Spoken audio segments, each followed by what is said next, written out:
Plan হয়েছে আমরা সবাই ছোলে ভাটুরে খাবো। তো তার আগে কয়েকটা জিনিসের দরকার ছিল। তো রেডি হয়ে সন্ধ্যাবেলা চলে গেছিলাম একটু মার্কেটে।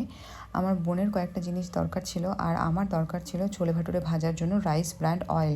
তো মেন সেটাই নিতে আমার যাওয়া। আর তাছাড়া কয়েকটা জিনিসের দরকার। তো ভাবলাম যাচ্ছি যখন একবারে বাজারটা করে নিয়েই চলে আসি। তো জিনিসপত্র নিতে নিতে দেখি যে এখানে অনেক ধরনের হেয়ার কালারের ভ্যারাইটি আছে, যেটা সবসময় অ্যাভেলেবেল হয় না। আর আমার সরল মনের জন্য নিয়ে নিয়েছিলাম এই শিশুদের ক্রিম, মা বাবার জন্য নিয়েছিলাম ল্যাকমির ক্রিম আর নুডলস, ওরিও। তারপরে আমার একটু কিছু ঠান্ডা খেতে ইচ্ছা করছিল, তো সেরকম কিছু পাইনি। এই এটা কি? না না, আমার সরল মন কিচ্ছু দেখেনি, আমি কিচ্ছু দেখিনি।